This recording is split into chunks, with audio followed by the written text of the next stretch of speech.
just go straight into questions for Coach Hale. Mason White hit 3 home runs in a scrimmage the other day. Yes, he did. One of them was like 490 feet. Well, yeah, I mean, that's what the track man said. We don't know. But he's like, he's 5'9" or so, and he's hit a lot of home runs, a lot of doubles and triples. How does he do that? Well, I mean, Jose Altuve does it, right? He's a lot smaller than him. It's all about body mechanics and how your hips work and what your bat speed can get up to. He just keeps the bat in the zone for a long time. So when he gets it, it goes a long way. And we noticed that the minute we started recruiting him, that his swing was gonna be an exciting one here. So he was obviously kind of snuck up on people a little bit last year as a freshman. You bat him, 6th in the lineup or something like that. Right. Now he's going to be, I'm sure, batting 2nd or 3rd, something like that. Everyone knows who he is. He's on all these lists. What kind of adjustments do you think he's going to have to make now that everyone's kind of knows that he's a guy that can't just serve him up? Right. I think last year he got that sort of, attention from other teams. As we went on, they knew, it's not like you just throw balls right down the middle to certain guys on the team. The pitching coaches are really good, and they do the scouting reports. And so I think one thing that's important for him is that the guys behind him, whether it's Guerin and Emilio Corona, Guerin Caulfield, they're going to have to show that they can do damage when they pitch around him. If they want to walk him to pitch those guys, they're going to have to do a little damage early in the season so teams don't sort of give him that treatment. Last year we used Kiko hit behind Chase, and Chase would still take his walks, and teams paid for it with it. Kiko ended up with a school record in RBIs. So those 3 are like the known quantities, right, from both internal and external. Is there a lot of uncertainty otherwise with your lineup as far as you don't really know what you're going to get until the games happen? Yeah, I mean, for sure. I think that's a great point. We feel like we know what's going to happen, but I always talk about till those lights come on in college baseball. It's like when we sent guys from AAA to the big leagues, and we thought, oh, this guy's going to be great, and you put the 3rd deck on a stadium, things changed. When those lights go on against Northeastern on Friday night, and you cross that white line, we'll see how it goes. But yeah, we feel like with Summerhill, Breyfogle, Rogers, Andrew Kane, there's guys, young kids are going to get a chance early. There's some JC kids that are going to get chances. Morales has looked very good. We think they all can be very successful. Usually when you get into, 2-3 weeks into the season, you're not going to have 12, 13 guys playing. It'll probably whittle down to those 10, 8, 9, 10 with the 2 catchers, McDonald and Guzman, getting the bulk of the catching time. So there will be a fair amount of tinkering, you think, those first few series? We'll see. Yeah. I hope this weekend, shows me a little bit. I'm hoping we know we're going to play tomorrow.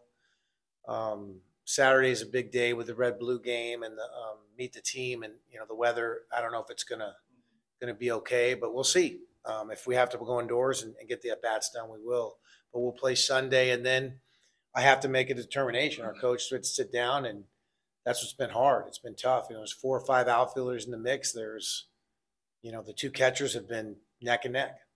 When it comes to eating up innings for your staff, when you assess last year, do you think your pitchers need to do a better job of managing the game or getting crucial outs? I think they need to do everything better. That's why we made the change at pitching coach. Kevin Vance has done a wonderful job so far. Like we said, we'll see when the season starts, but we have very encouraged by guys that we had last year. We feel like they're much better, and the things that you just asked the questions on, I think they're doing it all better, whether it's getting crucial outs, whether it's going the ability to go deeper in a game. But I don't know if that's even going to be as important with the depth we have. I think one thing, obviously you can look at it as a negative when you look at what the coaches ranked us in our league and where we've been sort of shown to be by D1 and all these different publications. But all they can do is go on what happened last year. And they see we lost most of our position players. And we are veteran in our pitchers, but their numbers weren't very good. So obviously that's how come I think we've been ranked so low. We feel like those guys improved a lot. We think we've added some really good pitchers. So it should be really fun. Would you mind going through the lineup position by position and just giving, even if it's more than one guy with a couple guys in each spot? Yeah, I could do it this way. I could say catching wise, Adonis Guzman, Blake McDonald to transfer from Blake's from St. Mary's College. Adonis came from Boston College where Kevin Vance was, so we knew him pretty well. And then Tommy Splain, who caught a lot of the season last year, he'll be in the mix also to catch. Those three are probably the main guys we're going to lean on early on. First base would be Tommy Splain. If those the two other kids do fine, he'll probably get the bulk of the time at first base. Garen Caulfield will play second as our veteran, and then Mason will play short. And then third base is been a battle. Morales has done Richie Morales is a JC transfer from State College in Florida.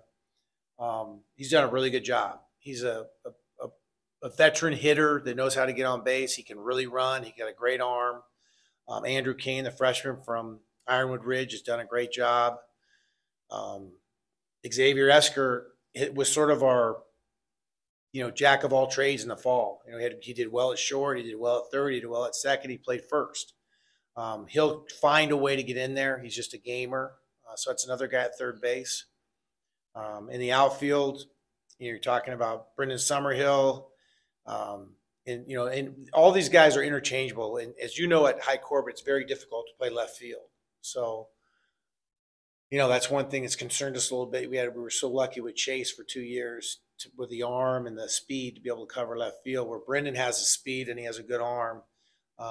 He seems to be settling in there in left, and then TJ Adams, Brandon Rogers, Easton Rifle, who's a freshman from Minneapolis.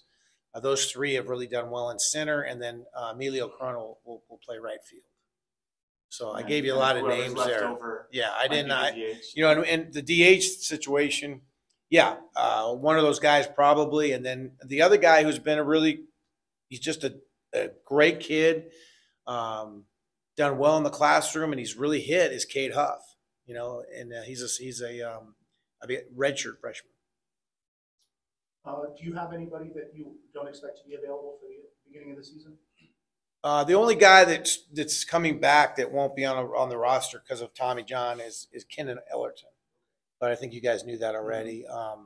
But no, everybody should be good. Knock on wood, this weekend goes well, and Candiotti and Kent and these guys that we expect to pitch for us get through the 5 or 6 innings. Obviously, with February weather, you you're picking a litter of teams that want to come down here and play you guys in February. What went into scheduling Northeastern, and how valuable is it to have a top 25 coming in here? Well, I can't take any credit. Obviously, Dave Lawn, who left and went to TCU, he did most of our scheduling. He did it for Jay when he was here. So those schedules are done 3, 4, 5 years out. So they were on our schedule when I got the job, and like you say, it's going to end up being a great team to play. They're going to be really good in their conference back east. They're going to be good against us. They're going to test us, which we need to be tested. And I think some people might come to games going Northeastern, but this is, like you said, a top 25 team. They have a outfielder that's going to be a first-round pick, maybe a top 10 pick. So it's an exciting team to play against. Kevin, of course, Vance was at Boston College, played them a bunch on midweek games, knows a lot about them. So it turns out that it's a great schedule for us. When you combine the non-conference games and the tournament in Texas and whatnot, you'll end up playing more regular season games away from Corbett than home, which I don't know when the last time that happened. While that may look like it's going to be difficult, that can also provide you with a lot of good win opportunities when you're looking for postseason. We weren't, that wasn't in the thinking. The thinking was just, we had the opportunity to go to the Frisco tournament. Again, like I said, these schedules were already set before we got here. The tough thing for us here in Tucson is the midweek games. We have Grand Canyon. We play ASU either home or away once. This year it'll be up in Phoenix. It's just tough to get teams. New Mexico will come, New Mexico State. We're going to go to New Mexico State this year to play one. But that's where we've kind of gone, and now we're going to play Stanford in a non-conference game. Out of conference on a Monday. We're going to play Loyola Marymount after we play USC. So we've kind of had to do that to get those, try to get up to the 56 games. Being picked to finish ninth, you've said that it's because they don't really, the experts, quote unquote, or maybe the other coaches around the league don't know what kind of team you have. Do you feel like you know what's going to happen? And you said like maybe it changes when the lights. Yeah, I mean, we have a feeling of what we have a good feeling about our club. We have this. They've done a great job in the weight room all fall. They've come together as a group, as a team. The pitching staff especially has been way more together than we have in the past. It's been very noticeable. But again, it all goes out the window as soon as that Northeastern game starts. We have to see what we look like. And I think our guys, it's almost like football. I think if you ask football coaches, or when I played high school football, there's a time where you have to go hit somebody else. And it's time for us now to have somebody else on the other side, because it's getting intense. Let's put it that way. Even we had at-bats in the cages the other day, where we open them all up and we have a rubber and the pitcher's going full bore, TrackMan's on, the hitters are going against him in the cages. I mean, there's a lot of banter going back and forth. So we're ready for the banter to go to the other team. Have you identified your starting rotation development? We're getting there. Okay. We're getting there. I think, that's what I was saying about, we're going to stretch these starters out to 6 innings this week, 100 pitches, hopefully.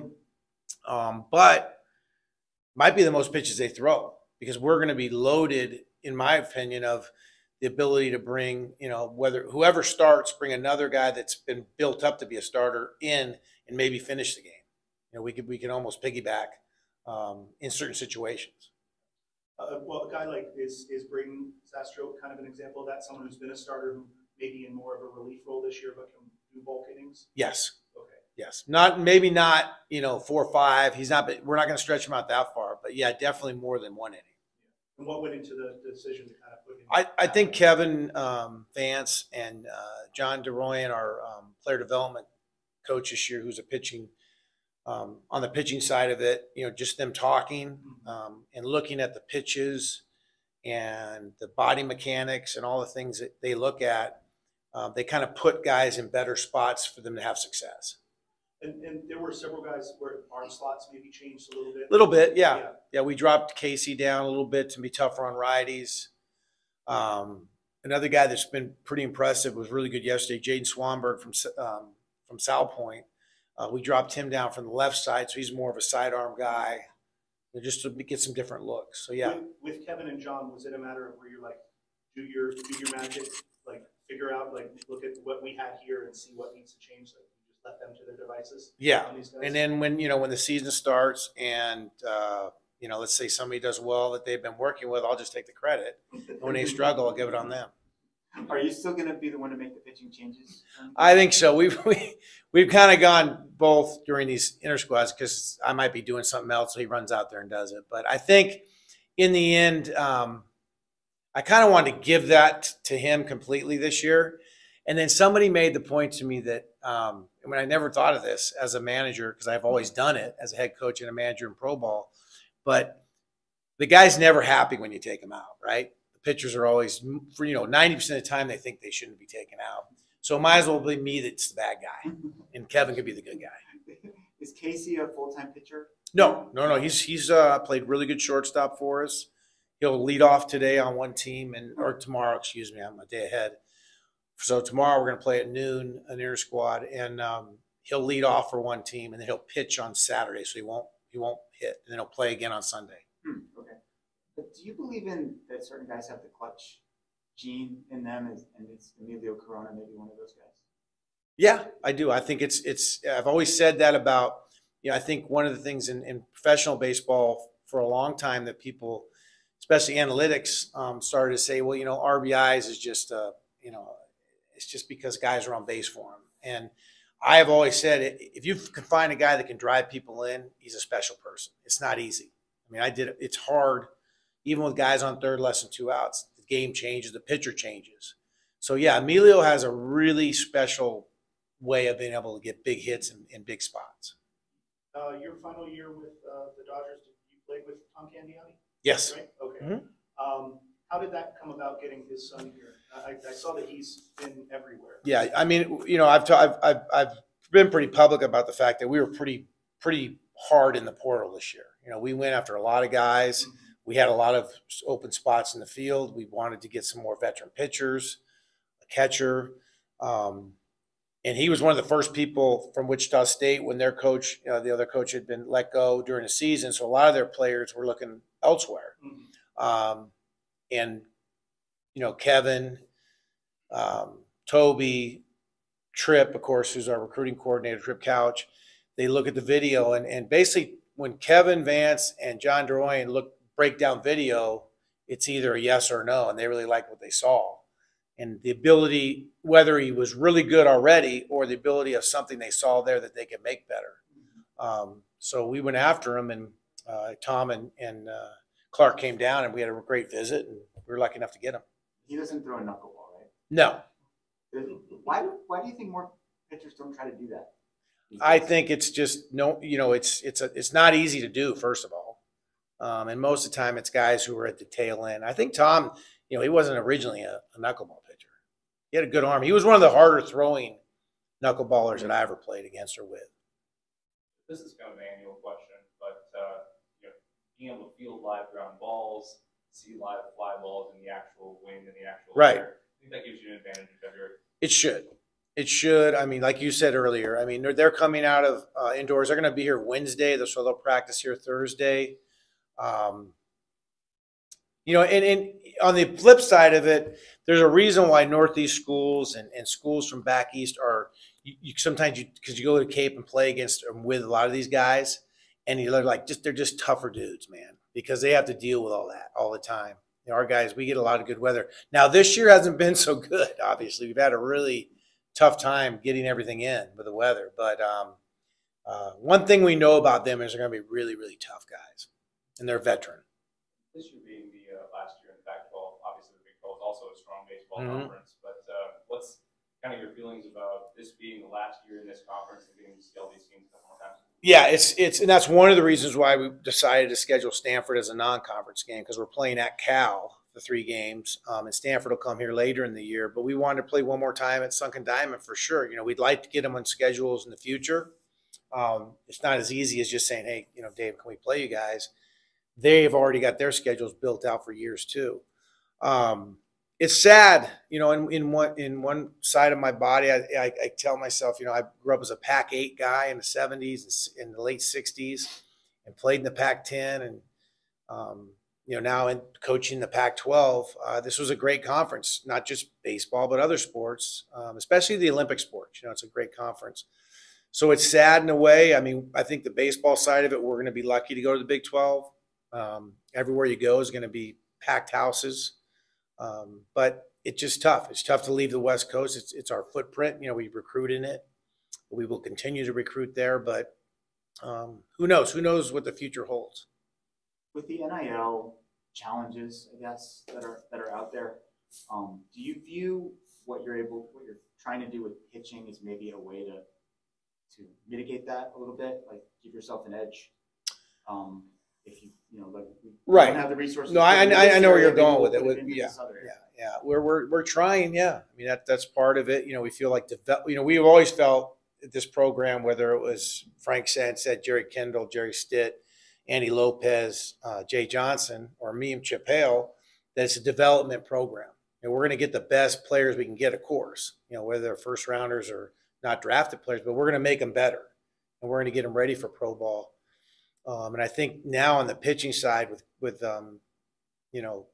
Coach Vance has done such a good job with developing the program that these guys it's showing some of our recruits, hey, look what you can turn into. And with your arm, because we have some really big time arms coming in next couple of years. I think they're, just seeing them and talking to them, coming to our camps, they're really excited about the opportunity to get better. So yeah, we are trying to use that. Were you surprised at all at the leap that Jackson made during the summer in the Cape League, yeah, at Yarmouth Dennis? No, I was not. He pitched really well for us. I mean, that was a sad thing is yesterday, I think Kevin and John, we started talking about certain guys and, hey, this guy did really well for us. And then they're bringing up the numbers. It's like a 6.6 ERA. I'm like, it didn't seem that bad, but it was. So I knew he had it in him. And just to get the opportunity to kind of go out there, not maybe in this pressurized situation. The Cape is unbelievable baseball, but you're going to pitch. You're going to get out there. And he's continued that under the tutelage of these two coaches into the fall program and now into the spring. Is it a key having an out pitch, a swing and miss pitch rather than pitch to contact in college just seems like you're playing with fire. Yeah, no doubt. I mean, we did it the other day. I think Clark struck out 12 or 13, what it was in 4 innings, right? It was ridiculous. And then the other team didn't do much better. And so there was a lot of tension with the hitters, like, we don't strike out like this. So the next day in our next inter squad, we played, we were really good with 2 strikes. And we were just basically, like you said, we touched the ball and good things happened. It bounced over the infield. Guy made an error. We, battled and walked. So yeah, there's definitely being able to strike people out is important. Thank you, everybody. Thanks, guys. Thank you.